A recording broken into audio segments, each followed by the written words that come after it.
This is my third drink. What kind of movie is this? Who produced this movie? The producer's supposed to let you know, come and get you before the first drink. This is the real movie. Boy, we miss Luther. What can I say? I was there in the very beginning. Skip was also. Almost. I was there year 1. Skip was there year 2. That's right. Yep. So I beat you by a whole year.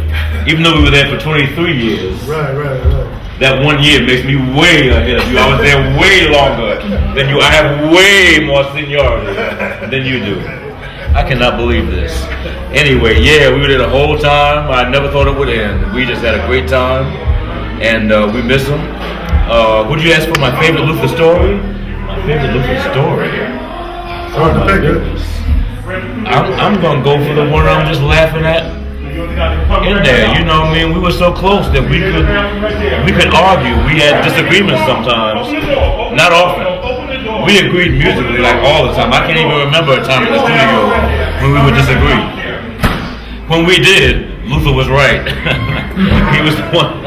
When I would disagree, you know, you all done, and I have to say, wow, okay, I get it. Your way, let's do it your way. But anyway, I guess my favorite story is when we were arguing in London that day, arguing on mic. I was on the stage and he was way in the back of the house at the sound booth, and we were arguing about something. I don't know what it was, but it was something deep. We were arguing, and the argument ended up with me on stage and Luther on stage. He walked up to the stage, but we were still on mic, this close, arguing vehemently on the microphone. So that's my favorite Luther story. We were tight. We just, I don't even know where to start. I knew Luther before anybody because we met when I was in high school. We were in a group together called Listen to My Brother. It was myself, Robin Clark is here, Carlos Almart, guitarist, is here, Robin's husband, Fonzie Thornton is here.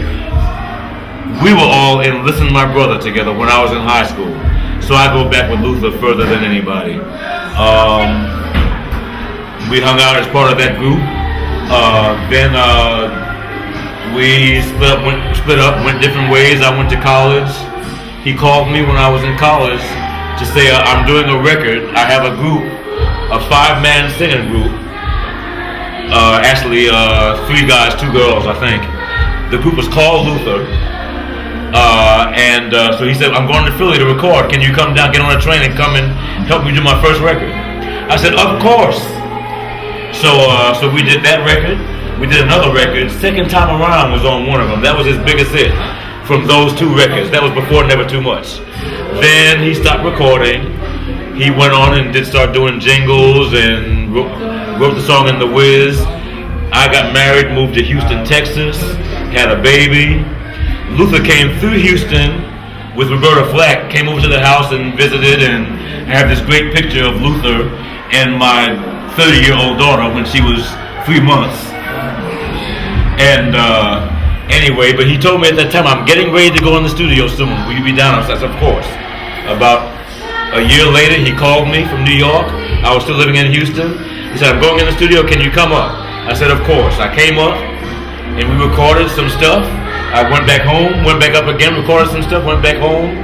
Lo and behold, that September, I'm walking in the grocery store with my little baby daughter in my hand, and Never Too Much came on the radio. I almost dropped her. The first time I ever heard myself playing piano on the radio, and the rest is history. Y'all got a lot just now. Y'all got a lot. Oh, beautiful. Thank you. And I'm even drunk, so.